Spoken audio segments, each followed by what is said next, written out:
ይህ የወንጌል አማኞች ሁሉ ድምጽ ነው። ከመረጃዎቹ ጋር እኔ ዮናታን ዳዊት አብሬያችሁ ቆይታ አደርጋለሁ። ቀዳሚ ወዳደረግነው መረጃ እናልፋለን።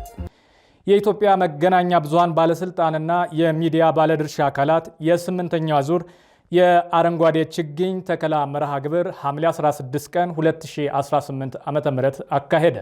አና ንጉሴ ተጨማሪ አለው። ሰላም ጤና ይስጥልኝ። የተከበራችሁ የኢቫንጀሊካል ቴሌቪዥን ተመልካቾቻችን በዛሬው ዕለት ሐምሌ 16 ቀን 2018 ዓ.ም 8ኛ ሀገራዊ የአረንጓዴ አሻራ መርሃ ግብር እንግዲህ እየተካሄደ መሆኑ ይታወቃልና ዛሬ ደግሞ በዚህ ቀን በኢትዮጵያ የመገናኛ ብዙሃን ባለስልጣን እንዲሁም ደግሞ የሚዲያ ባለድርሻ አካላት የችግኝ መትከል መርሃ ግብር የሚያካሂዱ ነው የሚሆነው። ደግሞ ይህንን ደግሞ መርሃ ግብር እንደሚከተለው የምናስቃኛችሁ ይሆናል። አብራችሁን ቆዩ። የኢትዮጵያ የመገናኛ ብዙሃን ባለስልጣንና የሚዲያ ባለድርሻ አካላት 8ኛ ዙር የአረንጓዴ አሻራ ችግኝ ተከላ መርሃ ግብር ሐምሌ 16 ቀን 2018 ዓ.ም ተካሄደ። የኢትዮጵያ የመገናኛ ብዙሃን ባለስልጣንና የሚዲያ ባለድርሻ አካላት በዘንድሮ ዓመት ተስፋን እንትከል በሚል መሪ ቃል የአረንጓዴ አሻራ የችግኝ ተከላ መርሃ ግብር የተካሄደ ሲሆን የኢትዮጵያ የመገናኛ ብዙሃን ባለስልጣን አመራሮች፣ የሚዲያ ባለድርሻ አካላትና ሌሎችም ተሳታፊዎች ተገኝተዋል። ለአየር ንብረት ለውጥ የማይበገር አካባቢን በመፍጠር የጎርፍ አደጋዎችን እንዲሁም ድርቅና የመሬት መንሸራተት ችግሮች እንዲቀንሱ በማድረግ የአየር ንብረት ለውጥን መቋቋም የሚችል አካባቢ መፍጠር እንደሚገባና ዛሬ የምንተክለው ችግኝ ለልጆቻችን ተስፋን የምንተክልበት መሆኑ ተገልጿል። ሀገር በቀል የሆኑ እንደነ ዝግባ፣ ጥድ፣ ፍራፍሬና ሌሎችንም የዛፍ ችግኞችን መትከል የአካባቢን ስነ ምህዳር ከመጠበቅ ባለፈም በምግብ ራስን ለመቻል በዚሁ ዘርፍ ስራ ለመፍጠር እንደሚያግዝም ተገልጿል። ተፈጥሮን መንከባከብ እግዚአብሔር ለአዳም ልጆች የሰጠው መለኮታዊ ትእዛዝ መሆኑ የተገለጸ ሲሆን ተፈጥሮን መጠበቅ፣ ማበጃጀትና መንከባከብ የአማኙ ህብረተሰብ ኃላፊነት መሆኑ የሃይማኖት አባቶች ገልጸዋል። መላከ ፀሐይ ጸዳሉ ነጋሽ ይባላለሁ። የኢትዮጵያ ኦርቶዶክስ ተዋሕዶ ቤተክርስቲያን መገናኛ ብዙሃን ድርጅት ስርጭት የሰው ኃይል መምሪያ ኃላፊ ነኝ። እንግዲህ ተፈጥሮን ለመንከባከብ ትእዛዙ ከላይ ነው። የፈጣሪ ትእዛዝ የአምላክ ትእዛዝ ነው እና የኢትዮጵያ ኦርቶዶክስ ተዋሕዶ ቤተክርስቲያን ይህንን ተፈጥሮን ከመንከባከብ አንጻር እጅግ ልዩ የሆነ ስራ ስትሰራበት እየቆየች ነው። አሁንም እየሰራችበት ያለችው ነው ብዬ አምናለሁ። ምክንያቱም ሰማይ ዙፋኑ፣ ምድር የእግሩ መረገጫ የሆነው አምላክ አዳምን ከሰራው ከፈጠረው ከጭቃ ካበጃጀው በኋላ በኤደን ገነት ሲያስቀምጥ በእጽዋት መካከል ነው ያስቀመጠውና እንዲንከባከባቸው እንዲያሳድጋቸው ነው። ስለዚህ እጽዋትና ሕፃናት ሁለት እኩል ናቸው። ስለዚህ ሕፃናትን ስንንከባከብ ለሕፃናት ወተት ነው እንጂ የምንሰጥ ፍትፍታ እናጎርሳቸው። ስለዚህ እጽዋትን ደግሞ ስናሳድግ ተንከባክበን አይተን የሚያስፈልጋቸው ሁሉ ማድረግ ይጠበቅብናል ማለት ነው። ይህ የአምላክ ትእዛዝ ነው። እዚህ ተፈጥሮ አንዱ እጽዋት ለኔና በአጠቃላይ ለሁላችንም ዘር፣ ቋንቋ፣ ሃይማኖት ሳንለይ ሁላችንም የምንጠቀምበት ነው። እጽዋት አንተ ከዚህ ነህ አንተ ከዚያ ነህ የሚለው አይደለም። ስለዚህ አምላክ ለሁሉም ለዓለሙ ሁሉ በኩልነት እንዲጠቀምበት የሰጠው እጽዋትን ነው። ስለዚህ ይሄን ደግሞ ሁላችንም እንድንንከባከብ ደግሞ ይጠበቅብናል። ሁላችንም ለመንከባከብ ደግሞ ምን ያስፈልገናል? ፍቅር ያስፈልገናል። ሃይማኖታችን ሊለያይ ይችላል። ነገር ግን ሀገር ያለችን አንድ ኢትዮጵያ የምትባል ሀገር ናት። ስለዚህ እቺን ሀገር ላይ ቁመን ነው አሁን እጽዋት አሻራን እያስቀመጥን ያለ ነው። ለነገ ትውልድ ነው እያስቀመጥን ያለ ነው። ለነገ ትውልድ ስናስቀምጥ በፍቅር መሆን መቻላል፣ በመተሳሰብ በመረዳዳት ልዩነታችን ቁጭ ብለን ሃይማኖታዊ ልዩነት ራሱን የቻለ ነው። ሀገራዊ ልዩነት ደግሞ ራሱን የቻለ ነው። ስለዚህ ሁላችንም በፍቅር አሻራን ማስቀመጥ ይጠበቅብናል ብዬ አምናለሁ። በጣም አመሰግናለሁ አባ። ኦኬ፣ በዚህ በሀገር አቀፍ የችግኝ ተከላ መርሃ ግብር ላይ ስገኝ አይ ቲንክ 3/4ኛ ጊዜ ይመስለኛል። በመሰረቱ እንደ ሀገር ችግኝ መትከል፣ ሀገርን ማልማት፣ በተለያየ የልማት ስራዎች ውስጥ መሳተፍ እንደ ክርስቲያን የሚጠበቅብንም ኃላፊነት ነው። በምድር ላይ እስካለን ድረስ የምንኖርበትን ሀገር መጠበቅ፣ መንከባከብ፣ ማገዝ፣ መርዳት መጽሐፍ ቅዱስም የሚደግፈን ሀሳብ ነውና ሀገራችን ብትለማ፣ ሀገራችን ብታድግ፣ ሀገራችን ብትለወጥ ለትውልድም እንደ ሀገርም ደግሞ እንደ አጠቃላይ ለሕዝብም ጭምር በጣም ጠቃሚ ነገር ነውና እንደዚህ አይነት ነገር ላይ መሳተፍ፣ አሻራን መጣል የግድ የሚያስፈልገን ነው። አዎ እናውቃለን፣ አንድ ቀን ሁሉ ነገር ይጠቀልላል፣ ሁሉ ነገር ይጠፋል። ግን ደግሞ እስካለን ድረስ መንከባከብ የሚጠበቅብን ትልቅ ኃላፊነት ነው።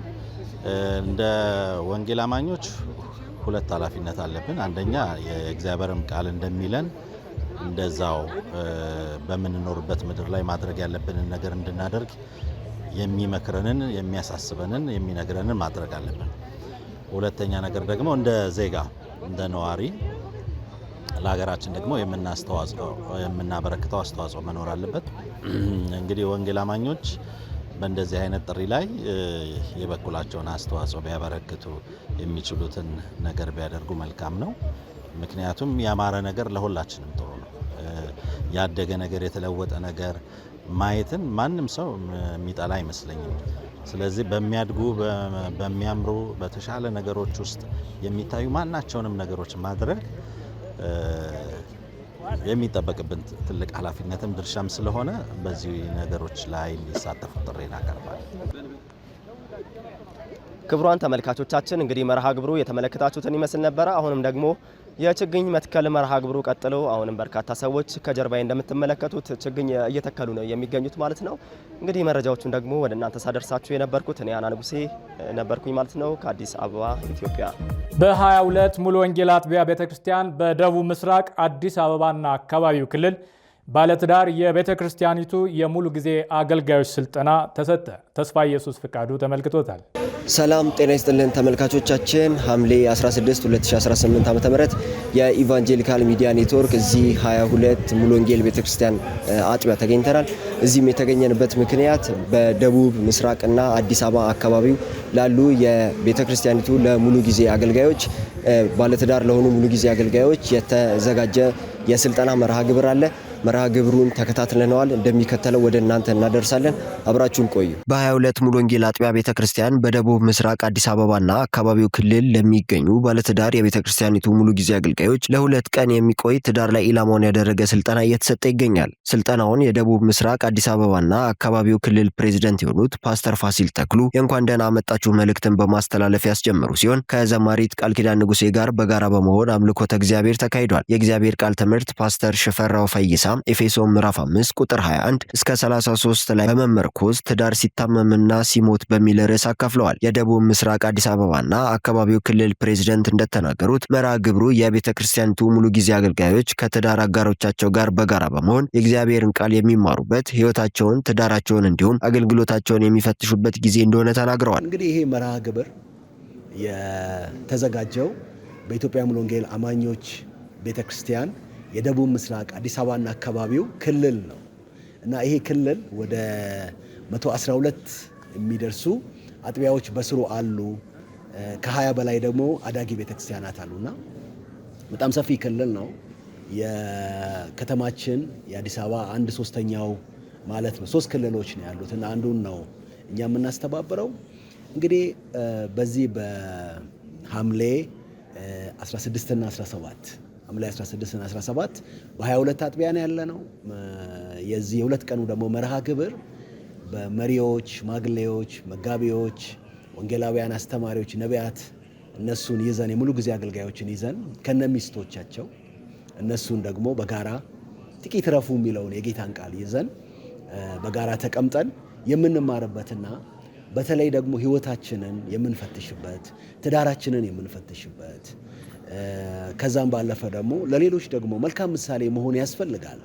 አሁን በዚህ ጊዜ በጣም ከባዱ ነገር በመሪዎች መልካም ምሳሌ ማጣት የተነሳ ብዙ ክፍተቶችና ብዙ ጉድለቶች እየመጡ ነው ያሉት፣ በእኛ ጉድለት ምክንያት ማለት ነው። ስለዚህ ትዳራችንን የምንፈትሽበት፣ ሕይወታችንን የምንፈትሽበት፣ አገልግሎታችንን የምንፈትሽበት ጊዜ ነው። እንግዲህ ዛሬ መክፈቻው ነው። በመክፈቻው ላይ እየተማርን ያለነው ትዳር ሲታመምና ሲሞት የሚል ርዕስ አንስተን ምን ምን ጉዳዮች ናቸው ትዳር የሚታመመው፣ እነኛን ነገሮች ደግሞ በተገቢ ሁኔታ ደግሞ ካላከምናቸው፣ በተገቢ ሁኔታ ደግሞ ካልተከታተልናቸው ወደ መሞትም ሊደርስ እንደሚችልና ስታቲስቲክስም ደግሞ የአዲስ አበባ መስተዳደር ያወጣው ስታቲስቲክስ በጣም የሚያስደነግጥ ነው። እንግዲህ ባለፈው ጊዜ ሰምታቸዋል። ከ50% በላይ ነው እንግዲህ ፍቺ እየተካሄደ ያለውና ስለዚህ ወደ ራሳችን ማተኮር አለብን በሚል ነው እና ችግሮቹን አይተናል፣ መፍትሄዎቹንም አይተናል። እንግዲህ በቀጣይም ደግሞ በእነኚህ ጉዳዮች ላይ ሰፊ ነገሮችን ይዘን እንቀርባለን ብለን እናስባለን። ብዙ እንግዲህ አገልጋዮች፣ ብዙ መሪዎች ነው የተገኙት። እግዚአብሔር ደግሞ መልካም ጊዜ እየሰጠን ነው ያለው። እንግዲህ በጸሎታችሁ አግዙን። እግዚአብሔር ይባርካችሁ።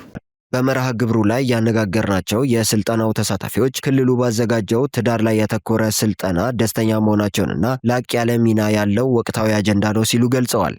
መኮንን መንግስቱ ነው የመጣሁትኝ ለገጣፎ ሙሉ ወንጌል በዛች አጥቢያ ውስጥ ቤተክርስቲያን መሪዎች በመሪነት አገልግላለሁ። እንግዲህ በትዳር ውስጥ ዛሬ ስለ ትዳር ነው ስንማር የነበረው። መጀመሪያም ፕሮግራም በተለይ ለመሪዎች ለአገልጋዮች ክልላችን ማዘጋጀቱ በጣም ደስተኛ ነኝ።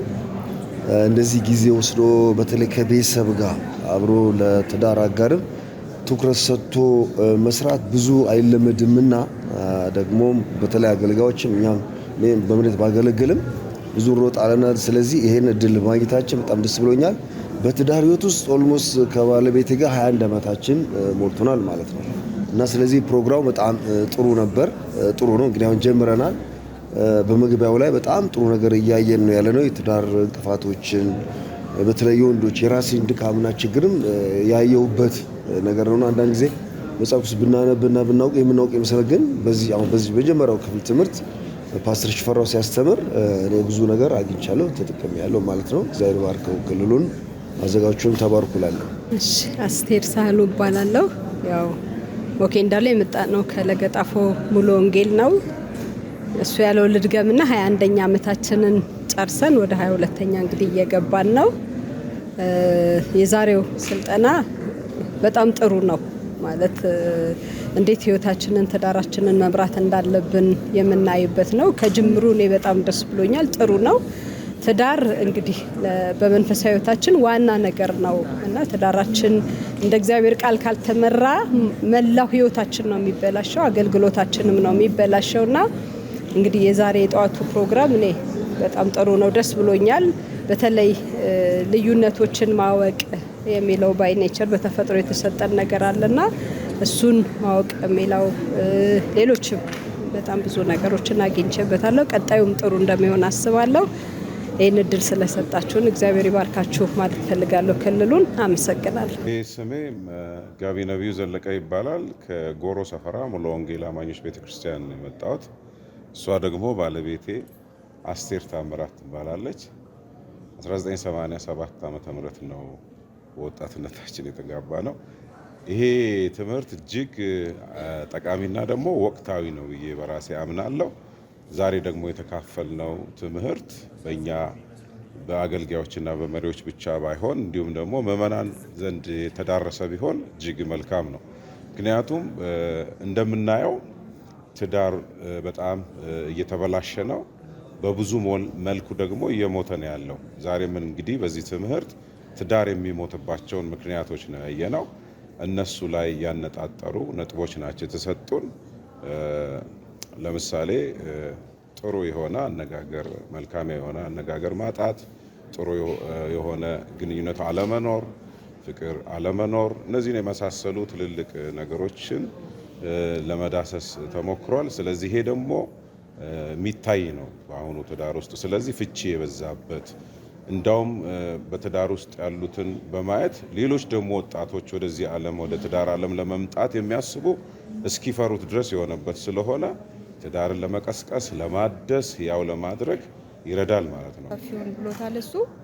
ያው ትዳር እንግዲህ እንደምናውቀው ቀላል ነገር አይደለም። ስለዚህ የዛሬው ትምህርት እጅግ ጠቃሚና በተለይ በዚህ ዘመን ትዳርን በተመለከተ ትዳር በጣም የሚፈርስበት እና በጣም በቃ የሚታየው ነገር ደስ የሚል አይደለም በብዙዎች ዘንድ ማለት ነው። ስለዚህ ዛሬ ሁሉንም በዚህ ስፍራ ያሉትን ሰዎች የምንማረውን ጠቅላላ በቃ የሚገነባ ወደ ማስተዋል እንድንመጣ ተረጋግተን እንድናስብ እንድንጠጋጋ የሚያደርግ ነው። እጅግ መልካምና ጥሩ ጠቃሚ ትምህርት ነው ያለው። አመሰግናለሁ። ተመልካቾቻችን እንግዲህ ስናስቀኛችሁ እንደቆየ ነው በአጥቢያዋ አማካኝነት የተዘጋጀው የሙሉ ጊዜ አገልጋዮች የባለትዳሮች ስልጠና እንግዲህ በዚህ መልኩ እየተካሄደ ይገኛል። መርሃ ግብሩ ዛሬ ከሰዓት እንዲሁም ደግሞ ነገ እንደሚቀጥል ተነግሮናል። ተመልካቾቻችን ለኢቫንጀሊካል ሚዲያ ኔትወርክ ተስፋ ኢየሱስ ፍቃዱ ነበርኩኝ ከ22 ሙሉ ወንጌል አጥቢያ ቤተክርስቲያን። በናይጄሪያ የሃይማኖት ተቋማትና ምዕመናን ላይ የሚፈጸመው ጥቃት መቀጠሉ ተገለጸ። ባልደረባችን ናትናኤል ጌታቸው ተመልክቶታል። በምዕራብ አፍሪካዊቱ ሀገር ናይጄሪያ በተለይም በሰሜናዊውና በመካከለኛው ክፍሎች የሚኖሩ ክርስቲያን ማህበረሰቦች በአክራሪ ታጣቂዎች ከባድ የደህንነት ስጋት ተደቅኖባቸዋል። ከነዚህ መካከል የናይጄሪያው ፓስተር ሕዝቅኤል ዳቼሞ በቅርቡ የደረሰባቸውን የሞት ዛቻና ግፍ ይፋ ማድረጋቸውን ተከትሎ ጉዳዩ የዓለም አቀፍ ትኩረት ስቧል። በሙስሊም የፉላኒ እረኞችና በአካባቢው ገበሬ ክርስቲያን መካከል ያለውን ግጭት፣ የአየር ንብረት ለውጥ፣ የምድረ በዳነት መስፋፋትና የሀብት ሽሚያ ያስከተለው ቢሆንም የአሜሪካው የዓለም አቀፍ ነጻነት ኮሚሽን እንደሚያመላክተው ክርስቲያኖችና የእምነት ተቋማትን ኢላማ ያደረገ አክራሪ ሃይማኖታዊ መልክም ይዟል። በዚህ ውጥረት ውስጥ የጽናት ምልክት ሆነው የወጡት ፓስተር ሕዝቅኤል ዳቼሞ አላህንና ህዝቡን አከብራለሁ፣ ነገር ግን በጽፈኞች የተገደሉ አስክሬኖች ፊቴ ላይ ስመለከት ምን እንድናገር ትፈልጋላችሁ ሲሉ የእምነት ነጻነትና ሰብአዊ መብት እንዲከበር ድምጻቸውን አሰምተዋል። የአሜሪካ ፕሬዚዳንት ዶናልድ ትራምፕን ጨምሮ በርካታ የዓለም አቀፍ ድርጅቶች በናይጄሪያ የሚፈጸመውን ጥቃት ያወገዙ ሲሆን የናይጄሪያ መንግስትም ለዜጎች አስፈላጊውን ጥበቃ እንዲያደርግ ጥሪ አቅርበዋል። በናይጄሪያ ያለው ሁኔታ የፖለቲካ ኢኮኖሚያዊና ሃይማኖታዊ አክራሪነት የተደባለቁበት ውስብስብ ቀውስ ቢሆንም የፓስተር ሕዝቅኤል ታሪክ ለእምነት የቆሙ ትልቅ ጽናት ማሳያ ሆኖ ቀጥሏል። ዘገባው የዴሊ ዋይር ነው። ለዛሬ ከያዝንላችሁ መረጃዎች ወደ መጨረሻው ስናልፍ ፍራንክሊን ግራሃም በኃይለኛው የመሬት መንቀጥቀጥ የተጎዱ የቬንዙዌላ ቤተሰቦችን ጎበኙ።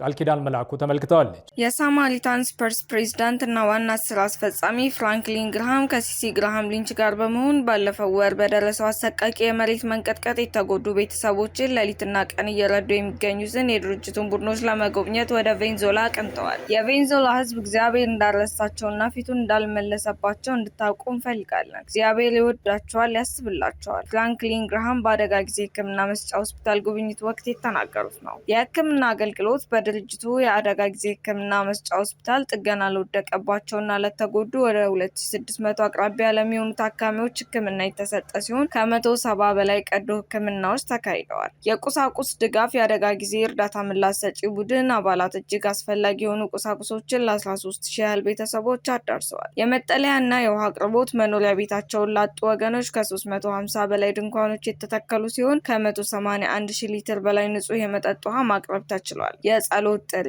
ከዚህ አስከፊ አደጋ ለማገገም በመጣጣር ላይ ያሉትን የቬንዙዌላ ቤተሰቦች እንዲሁም በኢየሱስ ስም ድጋፍ ለማድረስ በትጋት እየሰሩ ያሉትን የሳማሪታን ስፐርስ ቡድኖችን በጸሎታችሁ እንድታስቧቸው በክብር እንጠይቃለን ብለዋል። መረጃው የሳማሪታን ፐርስ። ተመልካቾቻችን ለዛሬ የነበሩን መረጃዎች እነዚህን ይመስሉ ነበር። ከመረጃዎቹ ጋር እኔ ዮናታን ዳዊት ከሞላ ስቱዲዮ ባለሙያዎች ጋር አብሬ ከእናንተ ጋር ቆይታ አደረግኩ። እነዚህ መረጃዎች ያዘጋጁልን አና ንጉሴና ተስፋ ኢየሱስ ፍቃዱ በጋራ በመሆን ነበር። ከቀሪ የኢቫንጀሊካል ሚዲያ ኔትወርክ ፕሮግራም ጋር መልካም ቆይታ እንዲሆንላችሁ ከወዲሁ እመኛለሁ።